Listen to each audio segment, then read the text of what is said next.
Assalamualaikum warahmatullahi wabarakatuh. Selamat pagi, salam sejahtera untuk kita semua. Anak-anakku kelas 12 SMA Negeri 6 Yogyakarta yang berbahagia. Semoga pertemuan kali ini kalian masih dalam keadaan sehat bersama seluruh keluarga.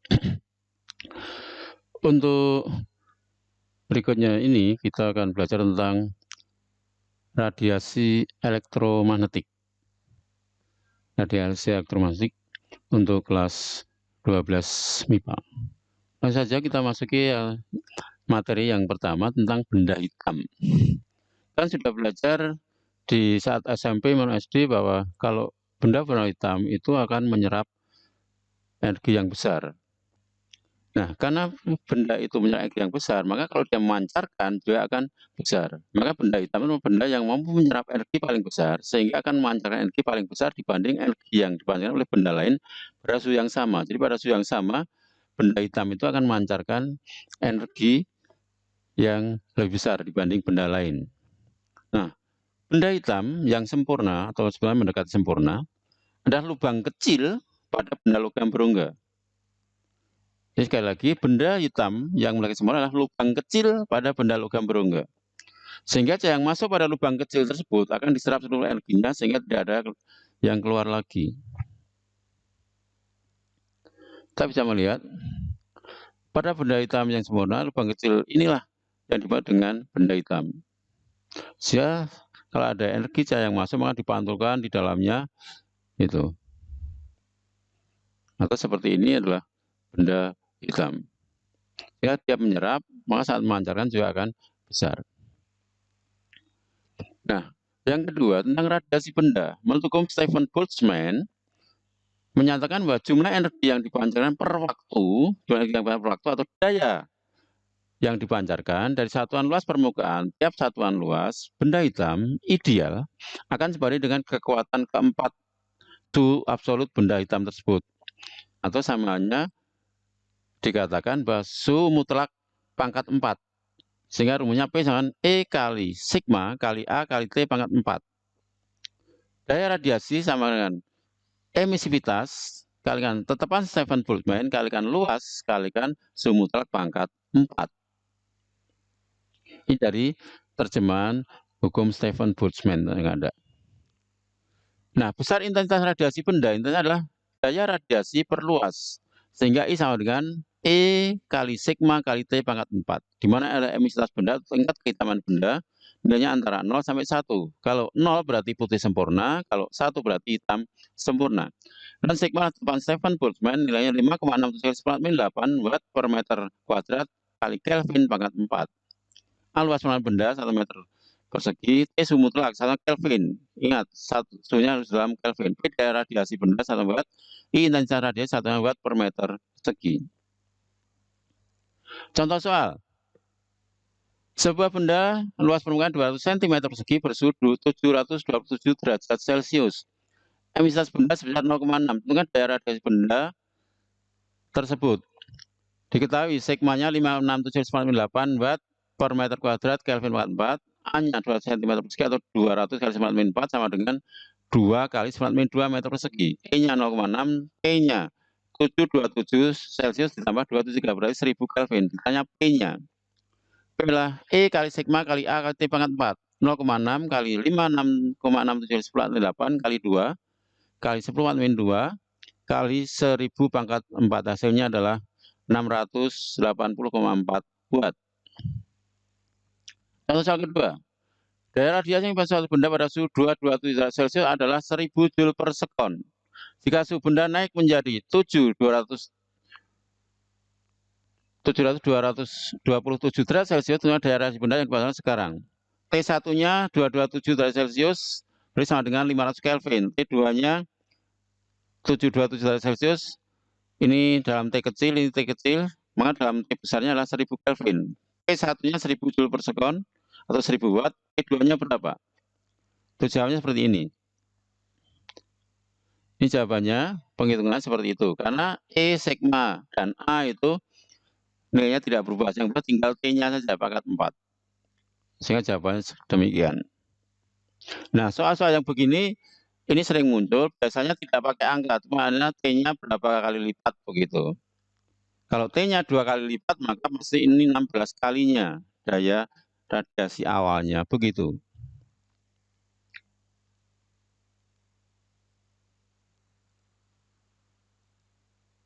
Nah, hukum pergeseran Wien. Berarti teori cahaya sebagai gelombang, ini teori yang dipanggil cahaya sebagai gelombang, maka menurut Wien hubungan intensitas radiasi dengan suhu benda yang meradiakan digambarkan sebagai berikut. Ini seperti ini. Ini saat suhu 3000 Kelvin, 4000 Kelvin, 5000 Kelvin, 6000 Kelvin. Suhunya berapa? Ini ternyata intensitas radiasinya itu punya intensitas radiasi maksimum itu dengan panjang gelombang bergeser ke arah makin pendek. Jadi ini kan lambdanya besar, ke sana makin kecil begitu. Ya inilah lambda maksimumnya untuk intensitas radiasinya.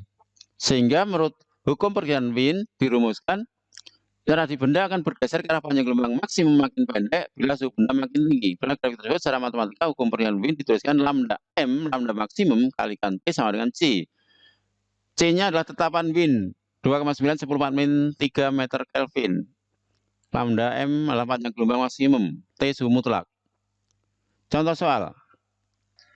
Perubahan benda pada suhu 37 derajat Celcius menghadirkan gelombang elektromagnetik jika nilai konstanta Wien 2,9 10 min 3 meter Kelvin, maka panjang gelombang maksimum radiasi permukaan adalah diketahui T-nya adalah 37 derajat Celcius berarti 37 plus 27 Kelvin, berarti 310 Kelvin.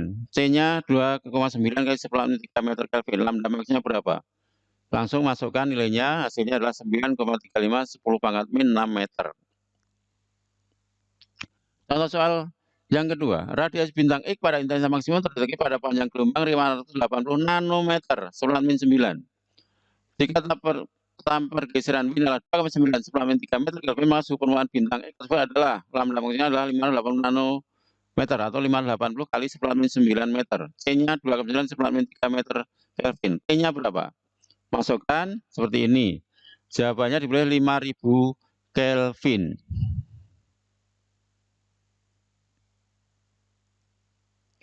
Teori kuantum Planck. Dengan menggunakan teori cahaya sebagai gelombang, ingat teorinya masih cahaya sebagai gelombang, maka grafik hubungan intensitas radiasi dengan panjang gelombang radiasi menurut Wien dan menurut Legend digambarkan sebagai berikut. Di sini keterangannya garis-garis yang agak panjang itu garis panjang dan pendek itu kombinasi itu adalah milik Wien, sedangkan titik-titik yang pendek-pendek adalah milik Legend.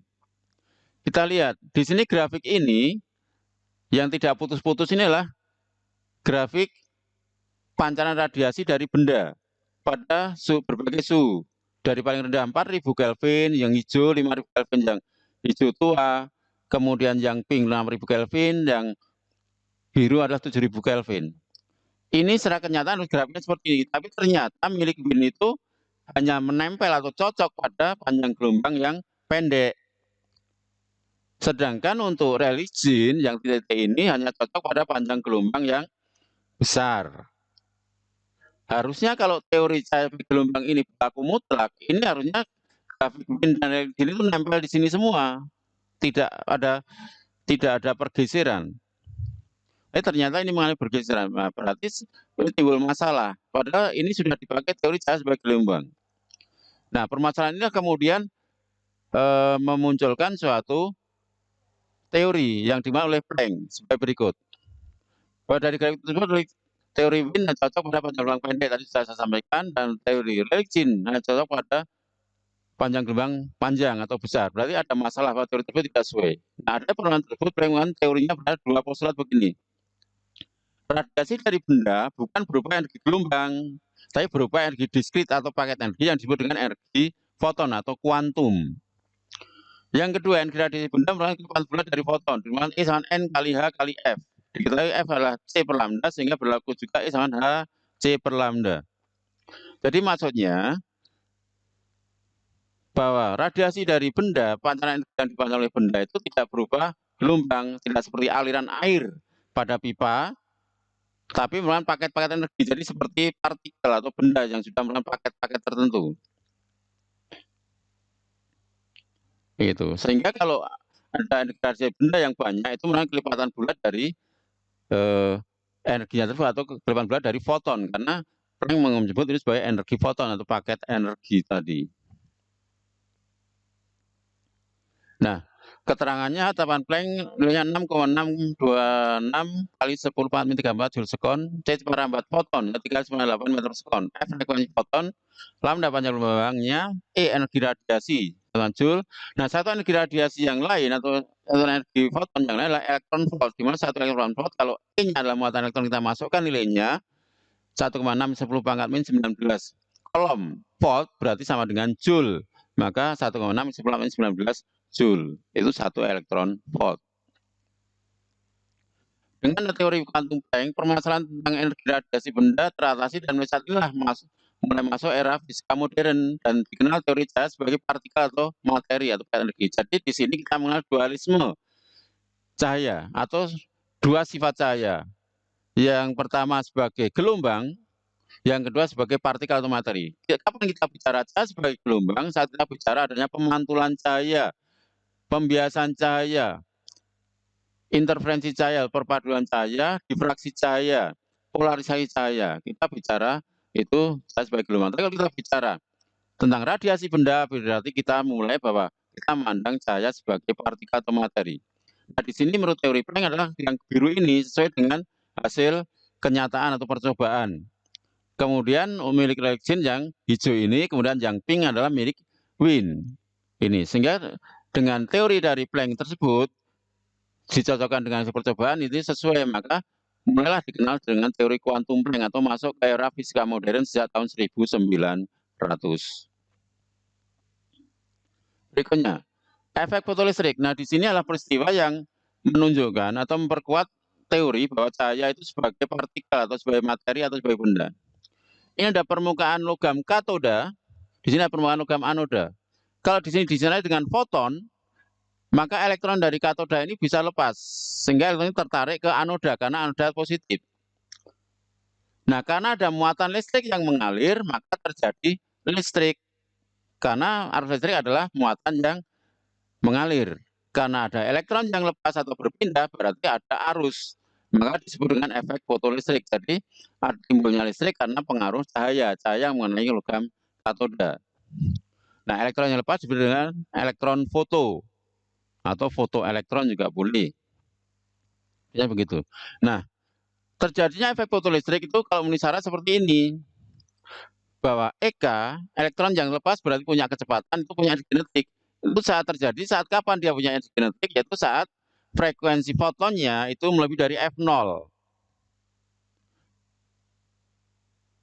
Sehingga bisa kita ambil prinsipnya adalah EK sama dengan E min E0.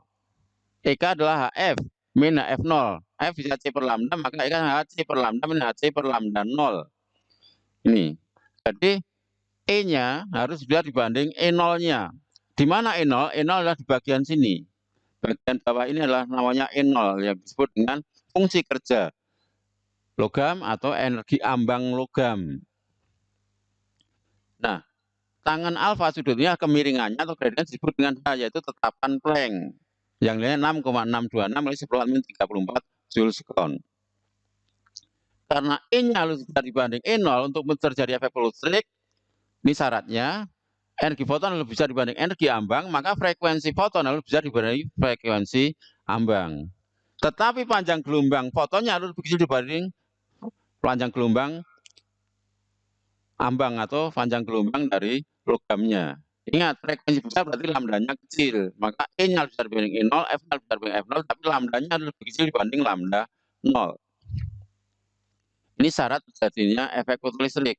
Ini biasanya syarat-syarat ini sering muncul di soal masuk tes perguruan tinggi teori seperti ini.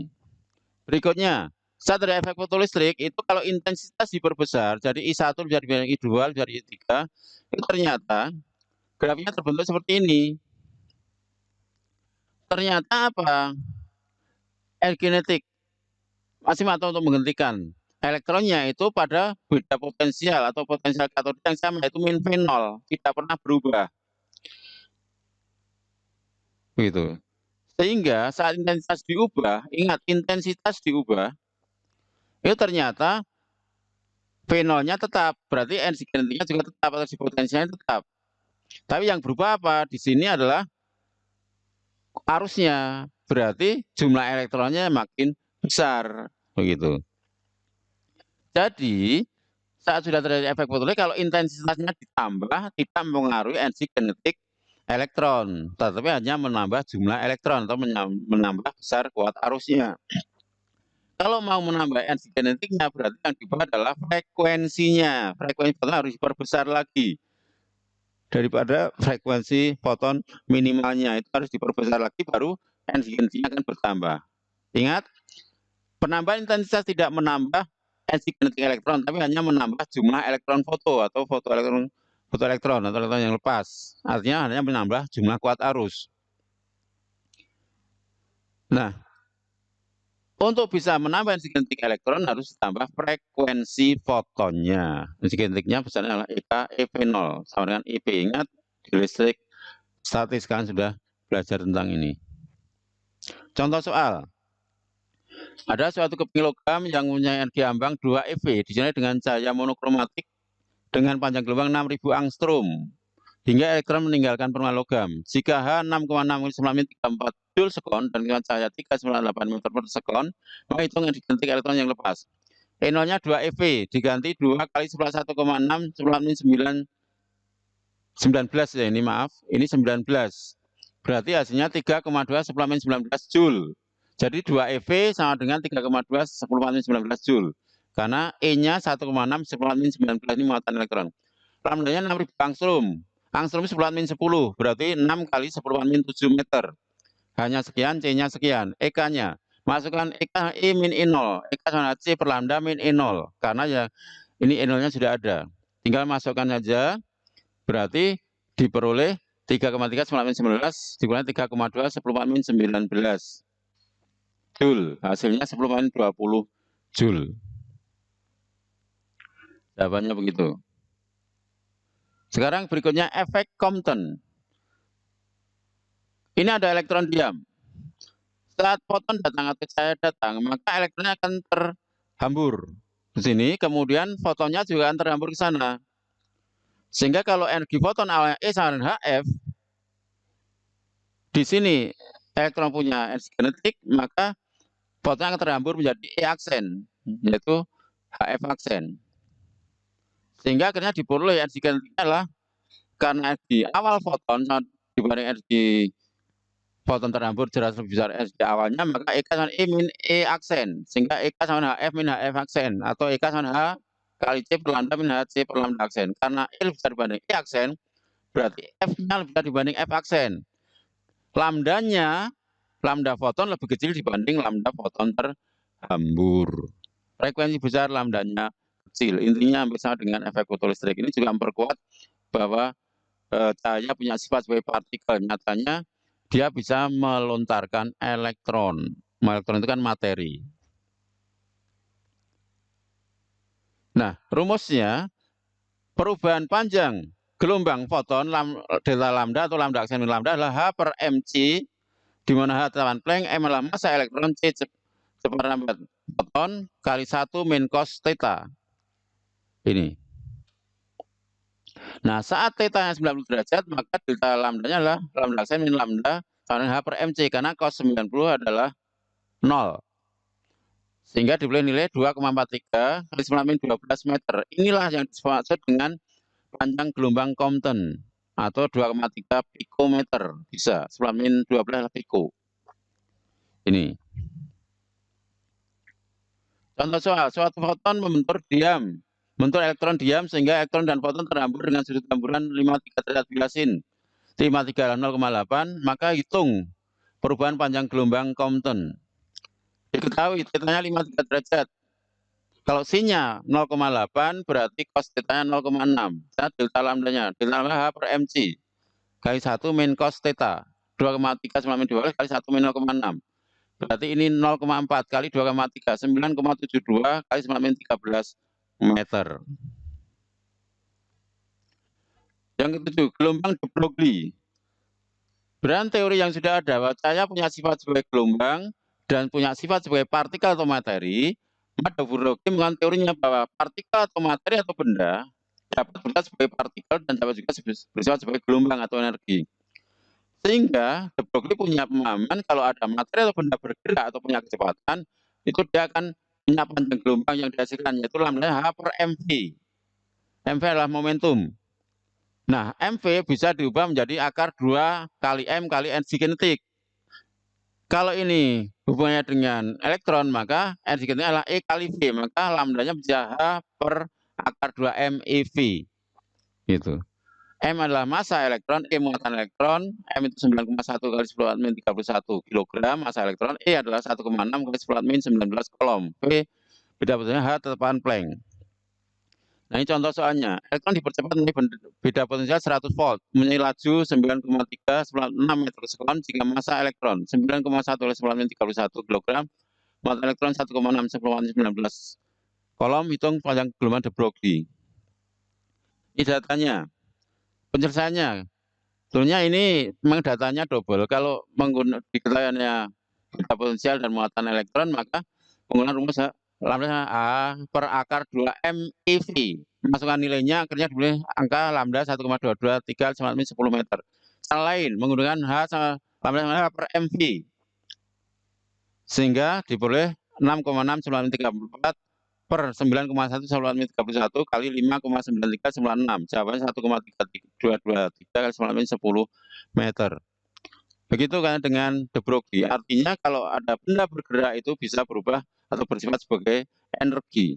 Itu sesuai dengan cara massa energi Einstein. EmC kuadrat bisa di energi reaksi inti juga bisa begitu. Artinya apa? Kalau ada benda punya kecepatan sebesar C itu bisa berubah jadi energi. Kalian kalau mau bisa berlari dengan kecepatan C itu bisa menembus dinding. Logikanya begitu secara logika fisika. Demikian, semoga bisa dipahami. Kalian untuk mempersiapkan diri sebaik-baiknya, silakan soalnya dikerjakan. Untuk tugas-tugasnya jangan sampai terlambat karena sistem akan menolak respon atau jawaban kalian kalau kalian terlambat mengirimkannya. Sekian, terima kasih. Mari kita akhiri dengan berdoa. Berdoa dipersilakan. Berdoa cukup. Selamat pagi. Assalamualaikum warahmatullahi wabarakatuh.